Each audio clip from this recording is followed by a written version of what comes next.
રાજકોટના સાંઢવાયા ગામની ગૌશાળામાં 90 ગાયોના મોત। શ્રી રામગર બાપુ ગૌશાળામાં પશુઓને ફૂડ પોઈઝનિંગ થયું। 90 ગાયોના મોત। 15થી વધુ અસરગ્રસ્ત ગાયોની સારવાર શરૂ કરવામાં આવી। રાજકોટ ગોંડલ કોટડા સાંગાણીથી પશુ ચિકિત્સકો ગૌશાળા પહોંચ્યા। જિલ્લા કલેક્ટર ડીડીઓ સહિતના અધિકારીઓ ઘટનાસ્થળ પર પહોંચ્યા। જૂનાગઢ કોટડા સાંગાણી જસદણ ગોંડલ રાજકોટ પશુ આરોગ્ય વિભાગને પણ બોલાવી લેવામાં આવ્યા। ઝેરી ખોળ ખાવાથી મોત થયા હોવાનું પ્રાથમિક તારણ છે। ઝેરી ખોળ અને પશુના સેમ્પલ પુણે અને ગાંધીનગર તપાસ માટે મોકલવામાં આવશે।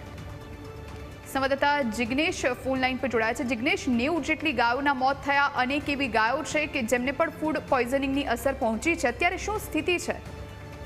બિલકુલ ચોક્કસ સ્થિતિ કોટડા સાંગાણીના સાંઢવાયા ગામે જે 70 થી વધુ ગાયોના મોત થયા છે।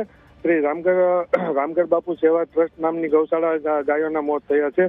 જે ખાવામાં ઘાસચારામાં જે ફૂડ પોઈઝનની અસર થવાથી જ 70 થી વધુ ગાયોના મોત થયા છે। જે અત્યારે હાલ ડોક્ટરોની ટીમ જૂનાગઢ રાજકોટ ગોંડલ સહિતની જે ડોક્ટરનો કાફલો જે અત્યારે હાલ ગૌશાળા પહોંચી ચૂક્યો છે। ત્યારે જે અત્યારે જે ફૂડ પોઈઝનના જે ગાયોના જે સેમ્પલ છે તે પુણેને ત્યાં મોકલવામાં આવ્યા છે। જી દિનેશ, આભાર આપનું જાણકારી આપવા માટે।